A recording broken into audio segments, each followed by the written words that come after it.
નમસ્કાર, ન્યૂઝ બુલેટિનમાં આપનું સ્વાગત છે। હું છું પંકજ શર્મા। શરૂઆત કરીશું ગુજરાતમાં ઠંડીના ચમકારાથી।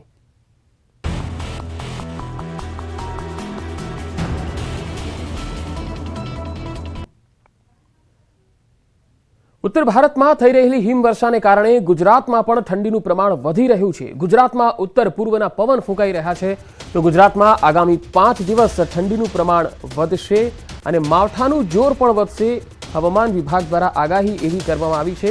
હવામાન વિભાગના ડાયરેક્ટર મનોરમા મોહંતીના મતે 5 થી 7 દિવસ ગુજરાતમાં મોટાભાગે વાતાવરણ ડ્રાય રહેવાની સંભાવના છે અને કમોસમી વરસાદ પડવાની વધારે સંભાવના નથી। સાથે જ 6 દિવસ દરમિયાન કોઈ મોટો ફેરફાર જોવા નહીં મળે। અત્યાર જેટલું તાપમાન છે એટલું જ તાપમાન જોવા મળી શકે છે। 5 દિવસમાં લઘુત્તમ તાપમાન 18 ડિગ્રી સુધી જઈ શકે છે। ગુરુવારે 11.4 ડિગ્રી સાથે નલિયામાં સૌથી નીચું તાપમાન જોવા મળ્યું। આ સાથે ડીસા, ભુજ, રાજકોટમાં 14 ડિગ્રીની આસપાસ હવામાન નોંધાયું। ગાંધીનગરમાં 15.5 ડિગ્રી હવામાન નોંધાયું હતું। તો આ ઉપરાંત અમરેલી, વડોદરા અને અમદાવાદમાં 16 ડિગ્રીની આસપાસ તાપમાન નોંધાયું હતું। તો દ્વારકામાં 18 અને સુરતમાં 21.5 डिग्री सेल्सियस तापमान नोंधाયું છે।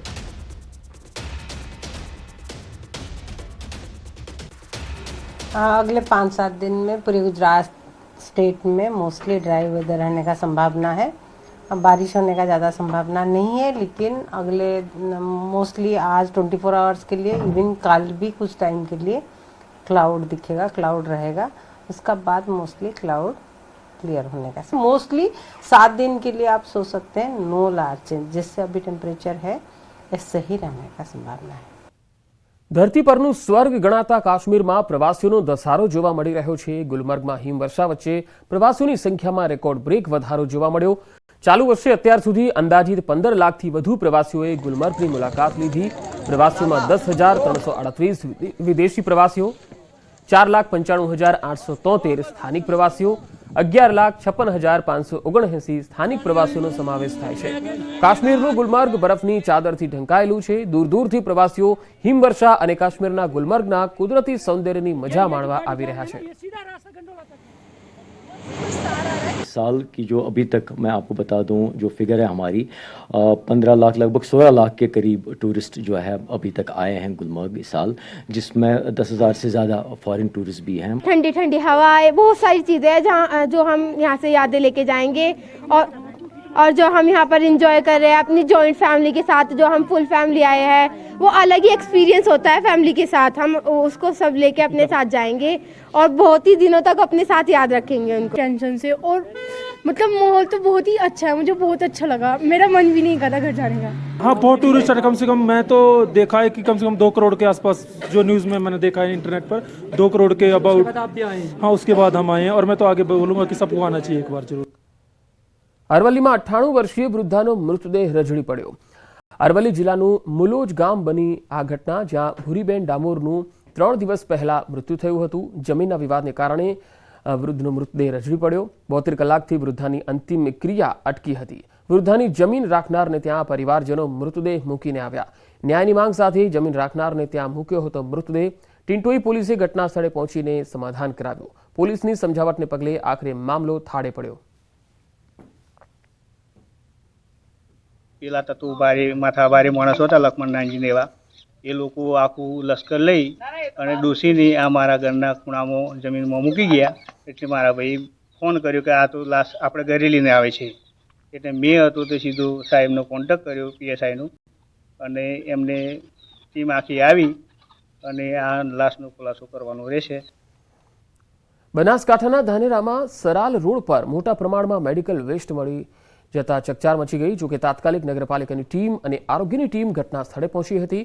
આ જથ્થાની અંદર ઇન્જેક્શનની સિરીઝો, ઇન્જેક્શનની ખાલી બોટલો, ઇન્જેક્શન અને એક્સપાયર થયેલી દવાઓ મળી આવી। મેડિકલ વેસ્ટ જે જગ્યા પર ફેંકવામાં આવ્યો છે તેની આસપાસ અનેક ખેતરો આવેલા છે અને ખેતરોમાં રહેતા બાળકો માટે પણ આ જ રસ્તો હોવાથી આ વેસ્ટ લોકોના આરોગ્ય માટે હાનિકારક સાબિત થઈ શકે છે। ત્યારે આરોગ્યની ટીમે મેડિકલ વેસ્ટના સેમ્પલો લઈને તપાસ હાથ ધરી છે। ટીકડી બીકડી ગોળી ખાઈ ગયું તો એની અંદર જવાબદાર ફક્ત નગરપાલિકા જ રહેશે। અને સ્વચ્છતા અભિયાનના નામે વર્ષોથી આ નગરપાલિકા ખોટા વેરા ઉઘરાવે છે, પરંતુ 1 રૂપિયાનું કામકાજ કરતી નથી। એનો તમને આ તાજો દાખલો ઉદાહરણ છે. નગરપાલિકાને પણ એની જાણ કરી છે, તો એનું યોગ્ય રીતે એ લોકો અમને અહેવાલ આપે પછી એની યોગ્ય કાર્યવાહી કરવામાં આવશે. ધાનેરા નગરપાલિકા વિસ્તારમાં કેટલીક ખાનગી હોસ્પિટલના જે ઇસમો છે તેમના દ્વારા મેડિકલ વેસ્ટ નાખ્યાનો આક્ષેપ લાગ્યો છે. આપને દ્રશ્યમાં બતાવીશ કે આ જે વિસ્તાર છે અહીંયા મેડિકલ વેસ્ટ નાખવામાં આવ્યો હતો અને તે બાદ આરોગ્યની ટીમ તેમજ નગરપાલિકાની ટીમ અત્યારે પહોંચી છે અને સેમ્પલો અત્યારે લીધા છે. આ મેડિકલ વેસ્ટમાં તમે જોઈ શકો છો કે એક્સપાયર થયેલી કેટલી દવાઓ છે, તે ઉપરાંત સિરીજો પણ છે. મહત્વની વાત એ છે કે જે સિરીજ છે તે સિરીજ આ બહાર ફેંકી નથી શકાતી અને આ મેડિકલ વેસ્ટનો જે કચરો હોય છે તે બહાર ફેંકવાનો નથી હોતો, કારણ કે આ જે મેડિકલ વેસ્ટનો કચરો કોઈ પશુ ખાય તો તેને મોત પણ નીપજી શકે છે.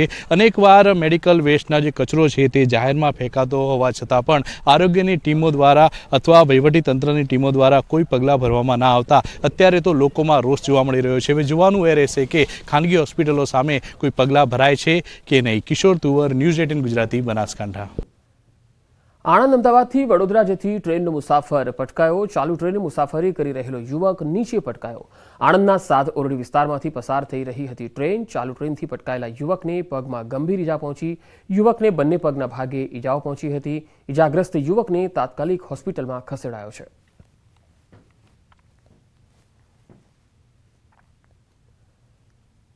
વડોદરા રેલવે પોલીસને મળી મોટી સફળતા. આંગડિયાના ચોરી થયેલા લાખોના મુદ્દામાલ સાથે એક યુવક ઝડપાયો. 15 ડિસેમ્બરે ટ્રેનમાંથી તસ્કરોએ 26 લાખના મુદ્દામાલની ચોરી કરી હતી. જીઆરપી પોલીસે ચોરી થયેલા માલસામાન સાથે ઉત્તર પ્રદેશના એક યુવકની ધરપકડ કરી છે. અન્ય ફરાર આરોપીઓની શોધખોળ હાથ ધરાઈ છે.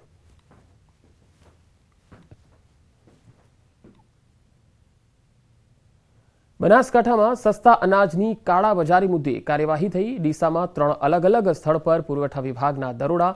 સસ્તા અનાજની દુકાનના ઘઉં ચોખાનો જથ્થો ઝડપાયો. ડીસા મામલતદાર અને પુરવઠા વિભાગની ટીમે તપાસ કરી 2 સ્થળ પરથી મોટી માત્રામાં સસ્તા અનાજનો જથ્થો મળી આવ્યો. તમામ જથ્થો સીઝ કરીને વધુ ચકાસણી માટે સેમ્પલ લેવાયા છે. એક ગોડાઉન પર માલિક ન આવતા ગોડાઉન સીલ કરાયું છે. ડીસામાં ઘણા સમયથી અનાજની કાળાબજારીની ફરિયાદો હતી.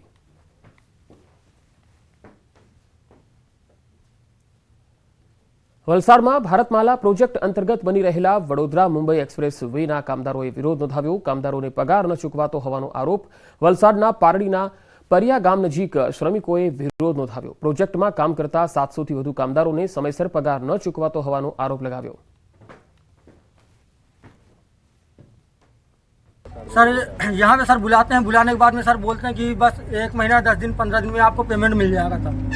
उसके बाद में आदमी इंतजार करता रहता है सर. 2 महीने 3 महीने 4 महीने ऐसे कितने लोग हैं सर जिनको 5-5 6-6 महीना 8-8 महीना हो गया सर, उनको वेतन तनख्वाह नहीं मिली. काम नहीं करते हैं, अब डिप्टी पे बहुत जबरदस्ती भेजते हैं लोग. नहीं जाने तबियत खराब होता है तभी भेजते हैं लोग. વડોદરામાં ઉર્જા વિભાગની કચેરીમાં ચાલી રહેલો વિરોધ પ્રદર્શન હજુ પણ યથાવત છે. વિરોધ પ્રદર્શન કરી રહેલા ઉમેદવારો માટે રાત્રિ ભોજનની અને ગાદલાની વ્યવસ્થા કરાઈ. કાતિલ ઠંડીમાં પણ આખી રાત જેટકોની ઓફિસ બહાર ઉમેદવારોના ધરણા યોજાયા. વિદ્યુત સહાયકની ભરતી રદ કરી દેતા ઉમેદવારો વિરોધ પ્રદર્શન કરી રહ્યા છે. જ્યાં સુધી એમડી નહીં મળે ત્યાં સુધી વિરોધ પ્રદર્શન ચાલુ રહેશે તેવું ઉમેદવારોનું કહેવું છે. જેટકોએ પરીક્ષા લીધા બાદ વિદ્યુત સહાયકની ભરતી રદ કરી દેતા ઉમેદવારોમાં આક્રોશ છે. નોકરી માટે લાયક ઉમેદવારોએ આ મામલે આંદોલન છેડ્યું છે. વડોદરામાં વિદ્યાર્થી આગેવાન યુવરાજસિંહ જાડેજા પણ આ આંદોલનમાં જોડાયા છે.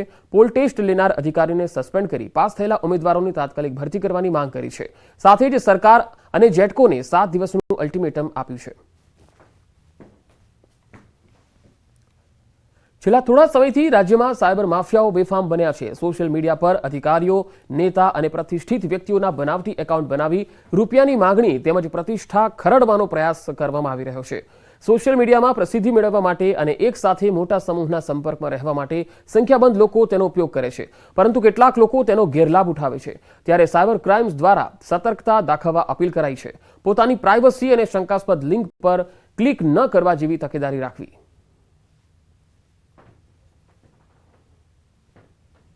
જે આપણે ગ્લોબલી આપણે જાણીએ છીએ કે મોસ્ટ ઓફ લોકો દાખલા તરીકે પાસવર્ડમાં પાસવર્ડ 123 કે પોતાનું નામ 123 કે પોતાનો છોકરાનો કે પોતાનો રિલેટિવ્સનું નામ જ રાખી દેતા હોય છે. તો એ પ્રકારના જે સરળ પાસવર્ડ હોય કે ગમે તેમ લોકો એમનો ટાર્ગેટ કરીને સોશિયલ એન્જિનિયરિંગ કરીને મેળવી શકે, તો એ સરળ પાસવર્ડ નહીં રાખવા જોઈએ. અમુક વેબસાઇટ્સ છે એ 2 ફેક્ટર ઓથેન્ટિકેશનની પણ સર્વિસ આપે છે, તો જ્યાં યોગ્ય હોય ત્યાં 2 ફેક્ટર ઓથેન્ટિકેશન વાપરવી જોઈએ. અને જે પર્સનલાઇઝડ કોન્ટેન્ટ હોય એ પર્સનલાઇઝડ કોન્ટેન્ટને વ્યૂઝ આપણે છે એ રિસ્ટ્રિક્ટ કરવું જોઈએ, પોતાની પ્રાઇવેટ લિસ્ટમાં કે ફ્રેન્ડ્સ લિસ્ટ સુધી રાખવું જોઈએ. મોરબી ઝૂલતા પુલ દુર્ઘટનાના 112 પીડિતોએ ટ્રેજેડી વિક્ટિમ એસોસિએશનની રચના કરી. 135 પૈકી 112 પીડિતોએ મળીને એસોસિએશનની રચના કરી. મહત્વનું છે કે હાઈકોર્ટમાં એસોસિએશન દ્વારા પોતાનો પક્ષ રાખવામાં આવશે.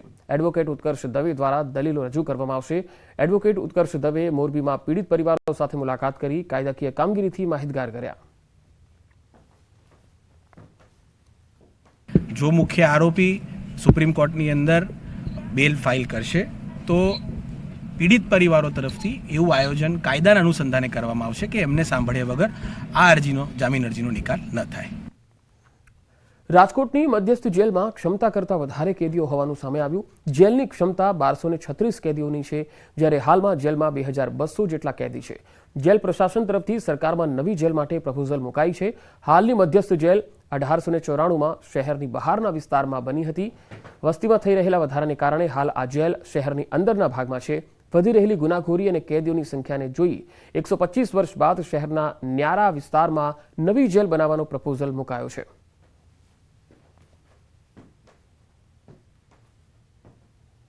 बाईस के आसपास रहते हैं कैदी यहाँ पर प्लस और 1200 જેટલા है कैपेसिटी.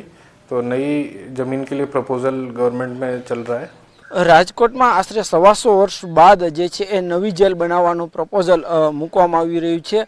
રાજકોટની હાલની જે મધ્યસ્થ જેલ છે તે 1894-95માં બની હતી.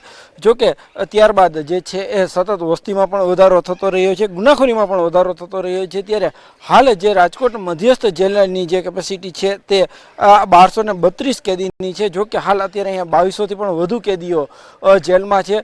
હાલ કહી શકાય કે મુખ્ય કેપેસિટી કરતાં 1000 કરતાં પણ વધુ કેદીઓ અત્યારે અહીંયા જેલમાં જે છે અત્યારે છે. તો બીજી તરફ ન્યારા પાસે ની જે જગ્યા છે ત્યાં નવી જેલ બનાવવા માટેની પ્રપોઝલ મૂકવામાં આવી રહી છે. સૌરાષ્ટ્ર કચ્છની જે સૌથી મોટી જેલ છે તે બનાવવા માટેની પ્રપોઝલ સરકારમાં મૂકવામાં આવી છે.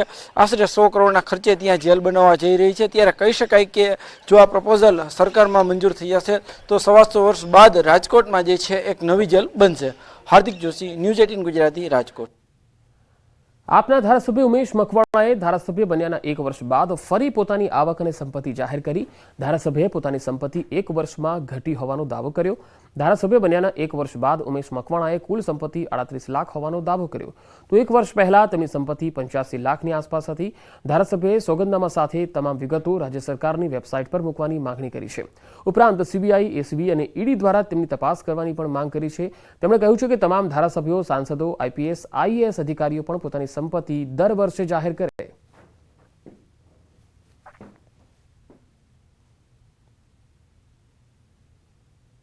આપી દઉં કે જ્યારે ધારાસભ્ય નહોતો ત્યારે કન્સ્ટ્રક્શનનું મારી કંપની કામ કરતી હતી અને 1 વર્ષ ધારાસભ્ય બન્યો ત્યારે મારી કંપની અત્યારે હાલ કોઈ પ્રકારના કોન્ટ્રાક્ટ લેવાનું મેં બંધ કરી દીધું છે અને મોટાભાગની મારી કંપનીના જે સબલેટમાં જે કામ કરેલા હોય એના બિલ રાજકીય પ્રેશરના કારણે અટવાઈ દીધા છે. એટલે કે જે મારો સેલરીનો જે મારી કંપનીમાંથી હું દર મહિને પગાર લેતો હતો છેલ્લા 1 વર્ષથી એ બંધ થઈ ગયો છે. એટલે મારી આવકમાં ઘટાડો આવ્યો. અને એવી પણ હું આશા રાખું છું કે ભાઈ મારા સાથીદાર ધારાસભ્યશ્રીઓ છે, ગુજરાતના સાંસદ સભ્યશ્રીઓ છે અને આઈએએસ આઈપીએસ સભ્ય છે એ પણ દર વર્ષે પોતાની આવક, પોતાની સંપત્તિ સોગંદનામાના સ્વરૂપે રજૂ કરે. ધાર્મિક સંસ્થાઓમાં દાન અંગે વિવાદ વકર્યો છે. વિશ્વ ઉમિયાધામ ફાઉન્ડેશનના પ્રમુખ આરપી પટેલના નિવેદન પર બોલ્યા ઊંઝા ઉમિયા માતાજી મંદિરના પ્રમુખ બાબુભાઈ પટેલ. આરપી પટેલના નિવેદન પર બાબુભાઈનો જવાબ. દાન અંગે ઊંઝા ઉમિયા મંદિરના પ્રમુખનું સૂચક નિવેદન છે. દાતા હંમેશા દાન આપતો હોય છે. દાતાનો હાથ ઉપર, દાન લેનારનો હાથ નીચે હોય છે. નીચેનો હાથ ચોખ્ખો છે કે નહીં તે દાતા જુએ છે. જો હાથ ખરડાયેલો હોય તો દાતા બ્રેક મારે છે. દાતાને ખબર હોય છે કે મારા પૈસા ક્યાં જશે. પૈસા આડા અવડા ન વપરાય તે જોતો હોય છે. આપનારને દાનના સદુપયોગની ચિંતા હોય છે.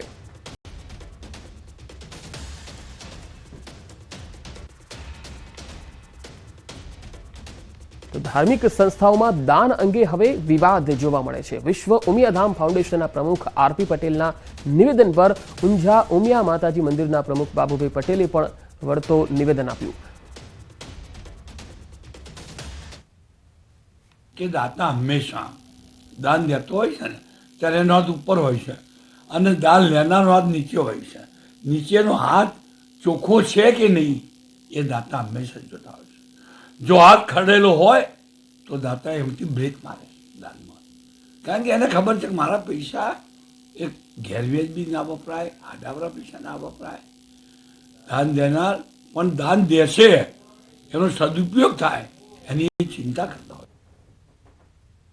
તો અગાઉ વિશ્વ ઉમિયા ફાઉન્ડેશનના પ્રમુખ આરપી પટેલે દાન અંગે ટકોર કરી હતી. તેમણે કહ્યું કે મોટાભાગના લોકો દાન લખાવી યોગ્ય સમયે દાન આપતા હોય છે, પરંતુ અમુક લોકો રાજકીય મહત્વાકાંક્ષા વધારવા દાનની જાહેરાત કરે છે, પરંતુ દાન આપતા નથી અને અનેક પ્રોજેક્ટોમાં જેના કારણે વિલંબ થાય છે. તો આવા લોકોએ દાન આપવા પાછળનો હેતુ સ્પષ્ટ રાખવો જોઈએ અને સમયસર દાન આપવું જોઈએ. રાજકીય મહત્વાકાંક્ષાઓને લઈને સમાજમાં માન અને આદરથી પોતાનું સ્થાન ઊંચું વધે, કદ વધે એવા એક ઈરાદાથી પણ કેટલાક લોકો સમાજની અંદર આવી સંસ્થાઓમાં દાન જાહેર કરતા હોય છે અને પરિણામે લાંબા સમય સુધી એ દાન આપતા નથી. કારણ એમને એમનો રાજકીય હેતુ સિદ્ધ ન થાય ત્યાં સુધીનું વેઇટિંગ ચાલતું હોય છે અને એવા સંજોગોની અંદર એમના દાનને લઈને જે કોઈ સંસ્થાઓ પોતાનો પ્રોજેક્ટ કરતી હોય ત્યારે ચોક્કસ એની અંદર તકલીફ અનુભવતી હોય છે. તો ધાર્મિક સંસ્થાઓમાં દાન અંગે હવે વિવાદ જોવા મળી રહ્યો છે. વિશ્વ ઉમિયાધામ ફાઉન્ડેશનના પ્રમુખ આરપી પટેલના નિવેદન પર ઊંઝા ઉમિયા માતાજી મંદિરના પ્રમુખ બાબુભાઈ પટેલે પણ સૂચક નિવેદન આપ્યું. બંનેના નિવેદન જે છે એ અલગ અલગ રીતે જોવાઈ રહ્યા છે. આરપી પટેલના નિવેદન પર બાબુભાઈએ જવાબ આપ્યો. દાન અંગે ઊંઝા ઉમિયા મંદિરના પ્રમુખે સૂચક નિવેદન આપ્યું. દાતા હંમેશા દાન આપતો હોય છે. દાતાનો હાથ ઉપર અને દાન લેનારનો હાથ નીચે હોય છે. નીચેનો હાથ ચોખ્ખો છે કે નહીં એ દાતા જોવે છે. જો હાથ ખરડાયેલો હોય તો દાતા દાન પર બ્રેક મારતો હોય છે. દાતાને ખબર છે કે મારા પૈસા ક્યાં જશે. જો પૈસા આડાઅવડા જવાના હોય તો તેના ઉપર બ્રેક લાગે છે અને આડાઅવડા ન વપરાય એનું પણ તે ધ્યાન રાખવામાં આવતું હોય છે. આપનારને દાનના પૈસાનો સદુપયોગ થાય તેની ચિંતા પણ રહેતી હોય છે.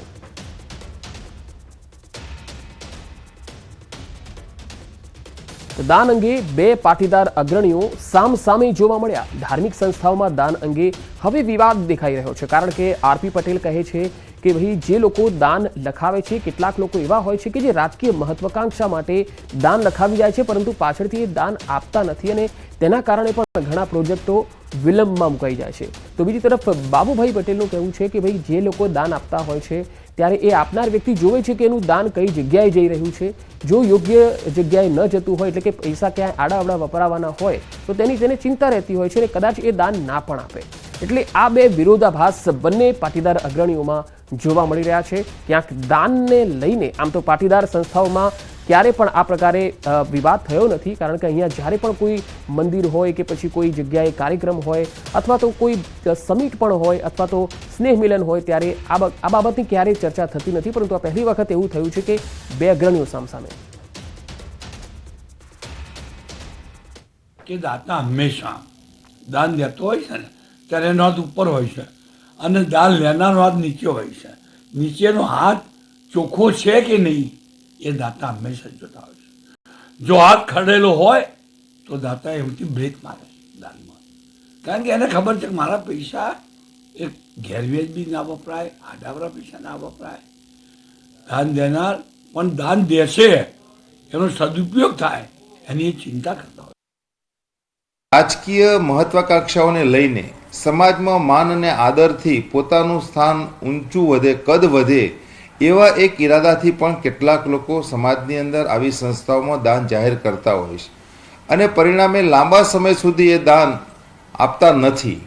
કારણ એમને એમનો રાજકીય હેતુ સિદ્ધ ન થાય ત્યાં સુધીનું વેઇટિંગ ચાલતું હોય છે અને એવા સંજોગોની અંદર એમના દાનને લઈને જે કોઈ સંસ્થાઓ પોતાનો પ્રોજેક્ટ કરતી હોય ત્યારે ચોક્કસ એની અંદર તકલીફ અનુભવતી હોય છે.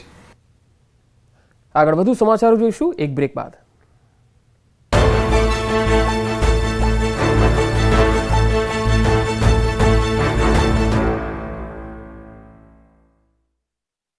સુહાના ગુજરાત સ્પેશિયલ લાલ મરચું પાવડર તાજા મરચાથી બન્યું, સુગંધથી ભર્યું.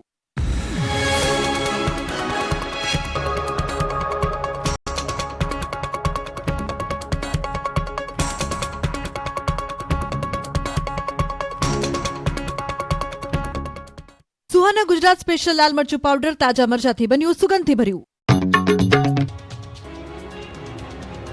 શેર બજારમાં સતત તેજીના પગલે અમુક ઓપરેટરો તેનો ગેરલાભ ઉઠાવી રહ્યા છે. અમુક કંપનીના ₹10નો શેર 100 રૂપિયા સુધી લઈ જઈ સટ્ટો રમાડતા 2 સલાહકારોને ત્યાં સેબીની એક ટીમે દરોડા પાડ્યા. વહેલી સવારે રાજકોટમાં તપાસ શરૂ કરવામાં આવી, જેમાં સનફ્લાવર બ્રોકિંગમાં કામ કરતા હર્ષ રાવલ નામના એક વ્યક્તિની અટકાયત કરીને પૂછપરછ શરૂ કરી હતી. તપાસમાં મોટા પ્રમાણમાં અમુક કંપનીના શેરની લેવેચ થઈ હોવાનું બહાર આવ્યું હતું, જેમાં જંગલેશ્વરના એક વ્યક્તિના એકાઉન્ટનો ઉપયોગ કરી કરોડોના વ્યવહાર કર્યા હોવાનું તપાસમાં બહાર આવ્યું છે. સેબીની ટીમે હર્ષની પૂછપરછ શરૂ કરી હતી અને તેની પાસે રહેલા લેપટોપ જપ્ત કરી તપાસ કરતા જંગલેશ્વરમાં રહેતા સલીમના એકાઉન્ટમાં મોટી લેવડ દેવડ થઈ હોવાનું બહાર આવતા હર્ષને સલીમ અંગે પૂછપરછ કરી હતી. બાદમાં ટીમ સલીમને શોધવા માટે તેના નિવાસસ્થાન જંગલેશ્વર પહોંચી હતી, પરંતુ સલીમ ત્યાં મળ્યો ન હતો. લલચામણી ટિપ્સ આપીને નાના ઇન્વેસ્ટરોને શીશામાં ઉતારતા ઓપરેટરોને નિશાન બનાવ્યા છે. 100થી વધુ સ્થળો પર સેબીએ તપાસ કરી છે. આ લોકોએ ₹10નો શેર લોકોને ખરીદવાની સલાહ આપી ₹100 પહોંચાડ્યા હોવાનું સામે આવ્યું. પંચમહાલના ઘોગંબામાં ફરી એકવાર જ્ઞાતિવાદનું ભૂત ધૂણ્યું છે. આદિવાસી વિસ્તારમાં ફરી એકવાર જ્ઞાતિવાદનો ભોગ બન્યો છે એક પરિવાર. ઘોર કળિયુગમાં કેટલાક લોકો માનવતા પણ ભૂલી ગયા અને ઘોગંબામાં મોતનો મલાજો પણ ન જાળવ્યો. થયું એવું કે ઘોગંબામાં એક મહિલાનું મોત થયું હતું. ગર્ભવતી મહિલાનું મોત થયા બાદ તેના મૃતદેહને વતન લવાયો હતો, પરંતુ અહીં કેટલાક શખ્સોએ જ્ઞાતિવાદનો ભેદભાવ રાખી 2 દિવસ સુધી અંતિમ વિધિ કરવા ન દીધી. ગામના સ્મશાનમાં કેટલાક લોકોએ અંતિમ વિધિની મનાઈ ફરમાવી દીધી, જેથી 2 દિવસ સુધી મૃતદેહ ઘરમાં જ રઝળતો રહ્યો. અંતે ગરીબ પરિવારે ખેતરમાં અંતિમ સંસ્કાર કર્યા. રાજ્યમાં 2 દિવસથી ટાઢનું ટોર્ચર શરૂ થઈ ગયું છે. ડિસેમ્બર પૂરો થતા અંતે બરાબરનો શિયાળો જામી ગયો છે. ગુજરાત જાણે કાશ્મીર બની ગયું હોય તે રીતે આખો દિવસ સુસવાટા મારતા પવનો ફૂંકાઈ રહ્યા છે. કાતિલ પવનની સાથે ઠંડી પડવાનું શરૂ થતાં મોટાભાગના શહેરોમાં તાપમાનનો પારો 14 ડિગ્રીથી નીચે પહોંચી ગયો છે. નલિયા 11.4 ડિગ્રી સાથે સૌથી ગરમ શહેર રહ્યું. અમદાવાદમાં પણ તાપમાનનો પારો ગગડી 15 ડિગ્રીએ પહોંચી ગયો. કાતિલ ઠંડીના કારણે લોકો થરથર ધ્રુજવા લાગ્યા. રાજ્યમાં ઉત્તર પૂર્વના પવન ફૂંકાતા લોકો ઘરમાં પુરાઈ રહ્યા છે. ત્યારે જો તમે માનતા હો કે ઠંડી હજી ઓછી થશે, તો એવું નથી. હજુ 1 અઠવાડિયા સુધી ઠંડી સહન કરવી પડશે. હવામાન વિભાગે આગાહી કરી છે કે આગામી 7 દિવસ તાપમાન યથાવત રહેશે. 24 કલાક બાદ હજી ઠંડીનું જોર વધશે. પર્વતીય પ્રદેશોમાં હિમવર્ષાને કારણે ગુજરાતમાં લોકો ઠૂઠવાઈ રહ્યા છે. મેદાની વિસ્તારોમાં કાતિલ ઠંડી બોકાસો બોલાવી રહી છે. એટલે કે ઠંડી હજુ ઘટશે નહીં, પરંતુ વધશે. રાજ્યમાં આ વખતે ઘઉંનું થશે બમ્પર ઉત્પાદન. રાજ્યમાં ચાલુ રવિ સિઝનમાં અત્યાર સુધી 40.77 લાખ હેક્ટરમાં રવિ પાકનું વાવેતર થયું છે, જે પૈકી સૌથી વધુ 10.73 લાખ હેક્ટરમાં ઘઉંનું વાવેતર થયું. તો બીજી તરફ ગત વર્ષની સરખામણીએ જીરાના સારા ભાવ મળતા ચાલુ વર્ષે બમણું વાવેતર કરવામાં આવ્યું. ચાલુ વર્ષે રાજ્યમાં કુલ 5.30 લાખ હેક્ટર વિસ્તારમાં જીરાનું વાવેતર થયું. કઠોળ પાકમાં ચણાનું 5.64 લાખ હેક્ટર અને તેલીબિયા પાકમાં રાઈનું 2.64 લાખ હેક્ટર વિસ્તારમાં વાવેતર થયું. સૌરાષ્ટ્ર ઝોનમાં સૌથી વધુ 16.03 લાખ હેક્ટરમાં રવિ પાકનું વાવેતર થયું.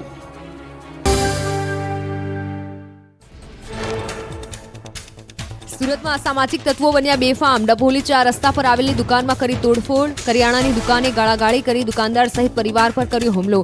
તોડફોડના સીસીટીવી સામે આવતા પોલીસે હાથ ધરી તપાસ. સાબરકાંઠાના મોઢુકા ગામે દીપડાનું રેસ્ક્યુ કરાયું. 200થી વધુ લોકોએ દીપડાને પકડ્યો. લોકો ધારિયા દંડા સાથે દીપડાને ભગાડવા પહોંચ્યા હતા. લોકોએ દંડાથી મારી ફોરેસ્ટ વિભાગની મદદથી દીપડાને ઝડપ્યો. દીપડાને જંગલ વિસ્તારમાં છોડવા કવાયત હાથ ધરાઈ.